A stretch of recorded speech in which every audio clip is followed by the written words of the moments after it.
आदाब, नमस्कार। The red mic में आपका स्वागत है। मैं हूं सौरभ शुक्ला। सुप्रीम कोर्ट में यूपी मदरसा एक्ट मामले में जिसमें सुनवाई हुई लगातार 2 दिन, उसमें सुप्रीम कोर्ट ने अपनी सुनवाई को पूरी कर लिया है।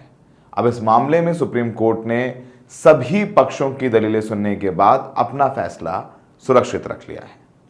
सुप्रीम कोर्ट तय करेगा कि यूपी मदरसा एक्ट संवैधानिक है या नहीं, यूपी में मदरसे चल सकते हैं या नहीं। यूपी के मदरसा एक्ट को रद्द करने की इलाहाबाद हाई कोर्ट के निर्णय को चुनौती देने वाले मामले में सुप्रीम कोर्ट ने यह पूरी सुनवाई करी और सबको काफी वक्त दिया सुनने के लिए, और उसके बाद यह निर्णय सुरक्षित रखा है। इस मामले में उत्तर प्रदेश सरकार ने भी अपना पक्ष रखा और कुछ दिलचस्प बातें हैं जिसको हम आपको इस पूरे वीडियो में बताएंगे, इसलिए पूरा वीडियो आखिर तक देखिएगा। सुनवाई के दौरान सुप्रीम कोर्ट ने भी कुछ बड़ी टिप्पणियां की हैं।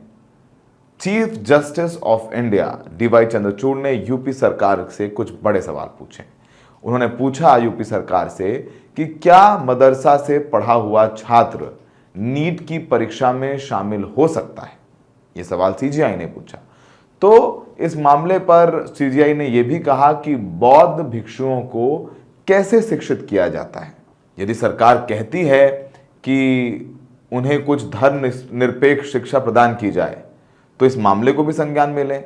तो कहीं ना कहीं इशारा यह था कोर्ट का कि जानबूझकर क्योंकि मदरसे में मुसलमान बच्चों को शिक्षित किया जाता है तो उन पर क्या सरकार उनको सिंगल आउट करके कार्रवाई कर रही। तो कोर्ट ने यही पूछा कि भाई बौद्ध भिक्षुओं को कैसे शिक्षित किया जाता है, उनमें कैसी शिक्षा प्रदान की जाती है। इस मामले को भी देखना चाहिए सरकार को। और कोर्ट ने यह भी कहा कि देश का लोकाचार है तो आपका तर्क सभी धार्मिक स्कूलों, वैदिक स्कूल हो, जैन स्कूल हो, और इन सभी स्कूलों पर लागू होगा। इस पूरे मामले में सुप्रीम कोर्ट ने एनसीपीसीआर पर सवाल उठाए हैं। अब एनसीपीसीआर वो संस्था है देश की जो बच्चों से संबंधित मामलों को देखती है। उनके अधिकारों को सुरक्षित रखने के लिए संस्था का निर्माण किया गया, national commission for prevention of child rights.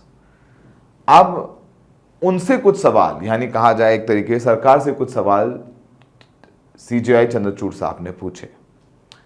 Court ने पूछा कि आपने सिर्फ मदरसों पर ही क्यों सवाल उठाए, आपकी दिलचस्पी सिर्फ मदरसों में ही क्यों है, आपने क्या सभी समुदाय के भेद से ऊपर उठकर बाकी अन्य धार्मिक समुदायों के शिक्षण संस्थानों को भी शामिल किया। एक बहुत बड़ा सवाल है। क्या आपने कभी ऐसे निर्देश भेजे हैं कि अन्य धर्मों के शिक्षण संस्थानों में मॉडर्न साइंस पढ़ाए जाएं, या सिर्फ ये मदरसे या मुस्लिम बच्चे जहां पढ़ रहे हैं वहीं पर आप कह रहे हैं मॉडर्न साइंस पढ़ाए जाएं। क्या बौद्ध धर्म के या जैन धर्म के जो स्कूल्स हैं या धार्मिक पढ़ाई है उसमें भी आपने ऐसा कुछ कहा है। वहीं इस पूरे मामले में जस्टिस पारदीवाला ने भी कुछ सवाल पूछे। पारदीवाला ने सरकार से पूछा कि क्या आपने पूरा सिलेबस पढ़ा है मदरसों का, बिना पूरा सिलेबस पढ़े आप धार्मिक इंस्ट्रक्शन शब्द कैसे पहुंच सकते हैं, आप निष्कर्ष पर कैसे पहुंचे। लगता है कि आप इस शब्द पर मुग्ध और चमत्कृत हैं। मुग्ध हैं या चमत्कृत मतलब आप अचंभित हैं या आप बहुत आकर्षित हैं, आपके दिमाग में यही सब घूम रहा है। आपकी दलीलें सही तथ्यों पर आधारित नहीं हैं। तो जो कहीं ना कहीं मदरसा एक्ट है यूपी का, उसको खत्म करने का फैसला इलाहाबाद हाई कोर्ट का, इस पर लगभग रोक लगा ही दी थी सुप्रीम कोर्ट ने। आपको बताएं, इससे पहले सुप्रीम कोर्ट ने सोमवार को मदरसों को लेकर 2 फैसले दिए। पहला, केंद्र और राज्य सरकार को मदरसे बंद करने के फैसले पर कोर्ट ने रोक लगा दी। राष्ट्रीय बाल अधिकार संरक्षण आयोग एनसीपीसीआर ने 7 जून और 25 जून को राज्यों को इससे संबंधित सिफारिश की थी। केंद्र ने इसका समर्थन करते हुए राज्यों से इस पर एक्शन लेने के लिए कहा था, यानी कहा था कि भाई मदरसे में जो बच्चे पढ़ रहे हैं उनको लेकर के देखें, अगर पाया जाए तो उस पर रोक लगाया जाए।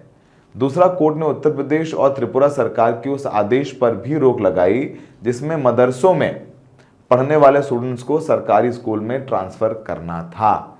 इसमें गैर मान्यता प्राप्त मदरसों के साथ साथ सरकारी सहायता प्राप्त मदरसों में पढ़ने वाले गैर मुस्लिम स्टूडेंट्स भी शामिल हैं।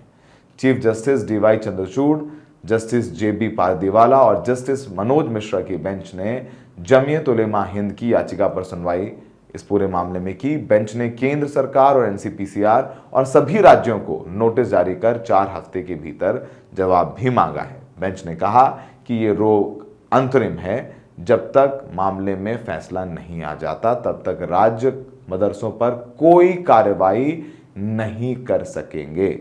बेंच ने जमीयत उलेमा हिंद और उत्तर प्रदेश और त्रिपुरा के अलावा अन्य राज्यों को भी याचिका में पक्षकार बनाने की अनुमति दे दी है। एनसीपीसीआर ने किस आधार पर मदरसों को बंद करने के आदेश दिए थे, ये बहुत इंपॉर्टेंट है। ये क्या आधार था कि एनसीपीसीआर ने कहा कि मदरसों को बंद कर दिया जाए?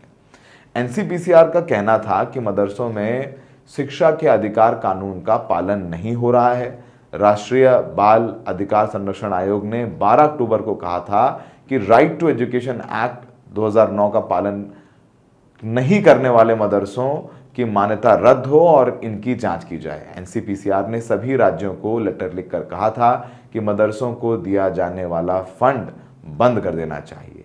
ये राइट टू एजुकेशन नियमों का पालन नहीं करते हैं। आयोग ने आस्था के संरक्षक या अधिकारों के विरोधी बच्चों के संवैधानिक अधिकार बनाम मदरसा नाम से एक रिपोर्ट तैयार करने के बाद ये सुझाव दिया।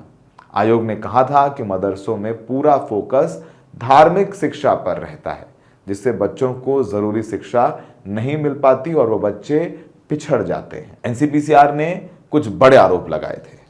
पहला, अनजाने में मदरसों में पढ़ने वालों के साथ भेदभाव किया जा रहा है, उनके साथ भेदभाव हो रहा है। मदरसों में बच्चों को किताबें और मिड डे मील नहीं मिल रहा। 1 करोड़ से ज्यादा मुस्लिम बच्चों को बेसिक शिक्षा नहीं मिल रही। मदरसों की कोई जवाबदेही नहीं है। एनसीपीसीआर के निर्देश पर यूपी, त्रिपुरा ने कार्रवाई के आदेश दिए थे। एनसीपीसीआर की रिपोर्ट के बाद 26 जून 2024 को उत्तर प्रदेश के मुख्य सचिव ने सभी डीएम्स को राज्य के सभी सरकारी सहायता प्राप्त, मान्यता प्राप्त मदरसों की जांच करने और मदरसों के सभी बच्चों का स्कूलों में तत्काल ट्रांसफर करने के लिए कहा था। इस तरह का निर्देश त्रिपुरा सरकार ने 28 अगस्त 2024 को जारी किया था। 10 जुलाई 2024 को केंद्र सरकार ने सभी राज्यों और केंद्र शासित प्रदेशों को एनसीपीसीआर के निर्देशानुसार कार्रवाई करने के लिए कहा था। यूपी मदरसा एक्ट पर यह विवाद रहा है। सुप्रीम कोर्ट रोक लगा चुका है कि 5 अप्रैल 2024 को UP board of Madrasa education act 2004 को असंवैधानिक करार देने वाले इलाहाबाद हाई कोर्ट के फैसले पर सुप्रीम कोर्ट ने रोक लगा दी थी। इसके साथ ही केंद्र और यूपी सरकार को जवाब देने के लिए भी कहा था। कोर्ट ने कहा था कि हाई कोर्ट के फैसले से 17 लाख छात्रों पर असर पड़ेगा।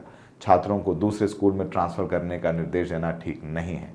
दरअसल 22 मार्च को हमने बताया कि इलाहाबाद हाई कोर्ट की लखनऊ बेंच ने यूपी मदरसा एक्ट को असंवैधानिक घोषित कर दिया था। कोर्ट ने कहा था कि धर्मनिरपेक्षता के सिद्धांत का उल्लंघन करते हैं मदरसे। उत्तर प्रदेश सरकार ने सुप्रीम कोर्ट में कहा कि मदरसे में पढ़ने वाले बच्चे सिर्फ 10वीं और 12वीं की योग्यता वाली नौकरियों के ही लायक हैं। ये प्रदेश सरकार ने मदरसा शिक्षा व्यवस्था पर चल रही सुनवाई के दौरान ये बातें कही थी। अब एक तरीके से रोक लग गई है, मदरसे बंद नहीं होंगे और याचिका जमीयत उलमा हिंद ने सुप्रीम कोर्ट में लगाई थी। इस पूरे मामले में हमारे सहयोगी शायान असगर ने जमीयत उलमा हिंद के प्रमुख मौलाना महमूद मदनी से बात की है। आइए सुनते हैं। चलिए, इस वक्त हमारे साथ बातचीत करने के लिए मौलाना महमूद मदनी साहब। सर, किस तरह से देख रहे हैं आज जो सुप्रीम कोर्ट का फैसला या उसको? मैं इसको अभी कुछ नहीं कहना चाहता। ये ठीक है, आया है तो हम यही कहेंगे ठंडी हवा का एक झोंका है, लेकिन असल जब आएगा, जब पता चलेगा। मोटे तौर पर यही है कि जो एनसीपीसीआर के चेयरमैन साहब ने जो तरीक़ा इख्तियार किया है, पूरी कम्युनिटी को डिमोनाइज करने वाला, बदनाम करने वाला और पूरे सिस्टम को बग़ैर समझे हुए नाकारा साबित करने वाला, तो हम ये समझते हैं कि बहुत ही थिन लाइन है वो जो सुप्रीम कोर्ट और कोर्टों की शक्ल में हमको मिली हुई है। वही एक उम्मीद की किरण है। तो देखें, हम उम्मीद करते हैं कि अच्छा होगा जो भी होगा। सर, क्या आपको लगता है कि ये एक तरह से मुसलमानों को टारगेट करने की कोशिश की जा रही है? हाँ, ऑफ कोर्स उनका तो रवैया यही है। एनसीपीसीआर के चेयरमैन साहब ने तो आँख पे पट्टी बांध रखी है और बस काम अपनी बात कहनी है, सुनना नहीं है, देखना नहीं है। तो क्या उन्होंने अब आपसे पहले कभी बात करी कि हम इस तरह ना, के? कभी कुछ नहीं, कभी नहीं। ना, कभी नहीं। कोई संवाद नहीं, संवाद की कोई कोशिश नहीं किसी भी तरह की।